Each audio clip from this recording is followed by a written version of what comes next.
आज की तमाम बड़ी खबरें नॉनस्टॉप न्यूज में। द कश्मीर फाइल्स फिल्म को लेकर सियासी बयानबाजी जारी है। फिल्म के समर्थन में प्रधानमंत्री नरेंद्र मोदी के बयान के बाद कांग्रेस ने भी पलटवार किया है। प्रधानमंत्री मोदी ने कल कहा था कि द कश्मीर फाइल्स जैसी फिल्में और बननी चाहिए ताकि सच सामने आता रहे। अब कांग्रेस ने इसी फिल्म के बहाने प्रधानमंत्री नरेंद्र मोदी की कश्मीर नीति पर सवाल उठाए हैं। कश्मीरी पंडित उजड़ उजड़ कर जाते रहे, सिख भाई उजड़ उजड़ कर जाते रहे, वीपी सिंह की सरकार मूक दर्शक बनी रही, भारतीय जनता पार्टी उसको समर्थन देती रही, जगमोहन जी वहां गवर्नर बने रहे और रथ यात्रा के संचालक मोदी जी अडवाणी जी के साथ रथ यात्रा निकालते रहे। समाजवादी पार्टी के अध्यक्ष अखिलेश यादव ने पूछा कि लखीमपुर कांड पर लखीमपुर फाइल्स क्यों नहीं बनती। अगर कश्मीर फाइल पे फिल्म बन रही है तो कम से कम लखीमपुर फाइल्स पे भी फिल्म बननी चाहिए। ये पड़ोसी जिला जहां पर जीप से किसानों को कुचल दिया गया था, समय आए और लखीमपुर फाइल्स पे भी फिल्म बनी। सियासी बयानबाजी के बीच द कश्मीर फाइल्स की टीम ने आज गृह मंत्री अमित शाह से मुलाकात की। टीम में अभिनेता अनुपम खेर, डायरेक्टर विवेक अग्निहोत्री शामिल रहे। गृह मंत्री अमित शाह ने फिल्म की सफलता के लिए टीम को बधाई दी। भगवंत मान ने आज पंजाब के मुख्यमंत्री के तौर पर शपथ ली। भगवंत मान का शपथ ग्रहण समारोह शहीद आजम भगत सिंह के गांव खटकर कला में हुआ। कार्यक्रम में शामिल होने के लिए दिल्ली के मुख्यमंत्री अरविंद केजरीवाल और उप मुख्यमंत्री मनीष सिसोदिया भी पहुंचे। मैं भगवंत मान ईश्वर दी सौं चुकदा हां कि मैं कानून द्वारा स्थापित भारत के संविधान के प्रति सच्ची श्रद्धा ते निष्ठा रखांगा। भगत सिंह के गांव खटकर कला में हजारों की भीड़ अपने नए सीएम का स्वागत करने के लिए मौजूद थी। दूर दराज के इलाकों से कोई पैदल आया तो कोई साइकिल से तो कोई ट्रैक्टर से। शपथ ग्रहण समारोह के बाद भगवंत मान ने भी राज्य का मान बढ़ाने का वादा किया। ਆਪਾਂ अपना मुल्क ठीक करांगे, नहीं बगाने दरां ते अपने धक्के खाने अहीं रहांगे। बेरोजगारी तो लैके खेती, व्यापार, स्कूल, हस्पताल बहुत तानी उलझी पई है। ਆਪਾਂ इस उलझी हुई तानी दा सिरा लब्बांगे।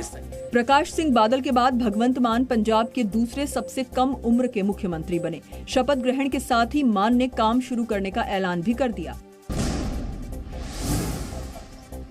पंजाब में पार्टी की करारी हार के बाद नवजोत सिंह सिद्धू ने पंजाब कांग्रेस अध्यक्ष पद से इस्तीफा दे दिया, लेकिन उन्होंने पंजाब में कांग्रेस पार्टी की हार की नैतिक जिम्मेदारी नहीं ली। सिर्फ 6 शब्दों के अपने इस्तीफे के बारे में सिद्धू ने ट्वीट करके बताया कि कांग्रेस अध्यक्ष की इच्छा के मुताबिक उन्होंने अपना इस्तीफा भेज दिया है। इससे पहले मंगलवार को कांग्रेस कार्य समिति की बैठक के बाद सोनिया गांधी ने पंजाब, उत्तराखंड, उत्तर प्रदेश, मणिपुर और गोवा के कांग्रेस अध्यक्षों को इस्तीफा देने का निर्देश दिया था। इन 5 राज्यों के चुनाव में कांग्रेस को करारी हार मिली है। सोनिया गांधी के निर्देश के बाद यूपी, गोवा, मणिपुर और उत्तराखंड के कांग्रेस अध्यक्षों ने हार की नैतिक जिम्मेदारी लेते हुए अपना इस्तीफा भेज दिया था, लेकिन सिद्धू ने अपने त्याग पत्र में ऐसा कुछ भी नहीं लिखा।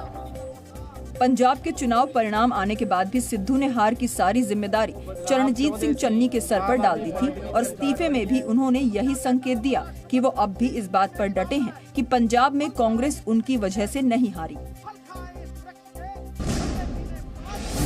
योगी आदित्यनाथ लखनऊ के अटल बिहारी वाजपेयी इकाना क्रिकेट स्टेडियम में शपथ ले सकते हैं। शपथ ग्रहण समारोह की तैयारियां जोर शोर से चल रही हैं। सूत्रों के मुताबिक होली की छुट्टी के बाद 21 या 22 मार्च को योगी आदित्यनाथ भव्य समारोह में शपथ ले सकते हैं।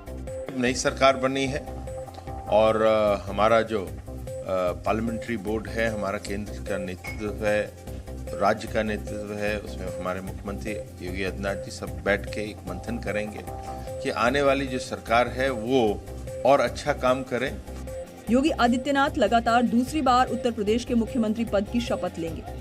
उनके शपथ ग्रहण समारोह में कई केंद्रीय मंत्रियों समेत करीब 45,000 लोगों के शामिल होने की संभावना है। योगी मंत्रिमंडल में किसे जगह मिलेगी और किसे नहीं, इस पर भी जोर शोर से चर्चा हो रही है। संभावित कैबिनेट पर चर्चा के लिए पिछले 3 दिन में योगी आदित्यनाथ दूसरी बार दिल्ली पहुंचे हैं। इस बीच खबर ये है कि बीजेपी के केंद्रीय पर्यवेक्षक उन 4 राज्यों में जाएंगे जहां बीजेपी ने जीत दर्ज की है। अगले 2 दिन में बीजेपी एमएलए पद के लिए 36 उम्मीदवारों के नाम भी फाइनल कर सकती है। उत्तर प्रदेश विधानसभा चुनाव के नतीजे आने के बाद नई सरकार के शपथ ग्रहण की तैयारियां चल रही हैं, लेकिन चुनावी मुद्दों का जिक्र ठंडा नहीं पड़ा है। इसी कड़ी में समाजवादी पार्टी के अध्यक्ष अखिलेश यादव ने एक वीडियो ट्वीट करते हुए लिखा, सफर में सांड तो मिलेंगे, जो चल सको तो चलो। बड़ा कठिन है यूपी में सफर, जो चल सको तो चलो। अखिलेश यादव आज पूर्व मंत्री नरेंद्र वर्मा के भाई महेंद्र वर्मा को श्रद्धांजलि देने सीतापुर पहुंचे थे, जहां उनकी गाड़ी के सामने एक सांड आ गया। इस घटना का वीडियो ट्विटर पर शेयर करते हुए अखिलेश ने इशारों में यूपी की योगी सरकार पर निशाना साधा। यूपी विधानसभा चुनाव में कई इलाकों में आवारा पशुओं की समस्या एक बड़ा चुनावी मुद्दा भी थी। हिजाब मामले में कर्नाटक हाईकोर्ट के फैसले के बाद भी हंगामा जारी है। वहीं हिजाब की जिद पर अड़े मुस्लिम धर्म गुरुओं ने एसडीपीआई के नेताओं के साथ मिलकर गुरुवार को कर्नाटक बंद का ऐलान किया है। हिजाब के सिलसिले में हाईकोर्ट के अफसोसनाक फैसले पर नाराजगी का इजहार करते हुए पूरी रियासत कर्नाटक में मुकम्मल एक दिन के पुरअमन बंद का ऐलान हम करते हैं। एक दिन पहले कर्नाटक हाईकोर्ट ने स्कूल कॉलेजों में यूनिफॉर्म को जरूरी करार दिया था। इस फैसले से नाखुश छात्र और संगठन सुप्रीम कोर्ट पहुंच गए और मामले में फौरन सुनवाई की मांग की, जिस पर कोर्ट ने होली की छुट्टी के बाद सुनवाई का भरोसा दिया। दिल्ली में जेएनयू सहित कई यूनिवर्सिटीज के छात्रों ने लड़कियों की पढ़ाई न रुके ये दलील देते हुए हिजाब का समर्थन किया। वहीं कर्नाटक हाईकोर्ट के फैसले का स्वागत करते हुए जम्मू में डोगरा फ्रंट ने मिठाइयां बांटी। विवाद बढ़ता देख केंद्र सरकार ने मां बाप से अपने बच्चों का भविष्य ध्यान में रखने की अपील की। आप अपने बच्चों को, अपनी बच्चियों को मुख्य धारा की शिक्षा से क्यों दूर करने की साजिशों और षड्यंत्रों के हिस्सेदार भागीदार बनना चाहते हैं? और ऐसे लोगों के खिलाफ समाज को खुद खड़े होने की जरूरत है। ऐसे लोगों को आइसोलेट करने की जरूरत है। जम्मू कश्मीर के श्रीनगर में हुई एक मुठभेड़ में सुरक्षा बलों ने 3 आतंकियों को मार गिराया। सुरक्षा बलों को श्रीनगर के नौगाम इलाके में कुछ आतंकियों की मौजूदगी की खबर मिली थी, जिसके बाद उन्होंने पूरे इलाके को घेर लिया और आतंकियों की तलाश शुरू कर दी। तभी घात लगाकर बैठे आतंकियों ने जवानों पर फायरिंग शुरू कर दी, जिसके बाद सुरक्षा बलों के जवानों ने भी जवाबी कार्रवाई की। कई घंटों तक चली मुठभेड़ में आतंकी संगठन लश्कर-ए-तैयबा के 3 आतंकवादियों को मार गिराया गया।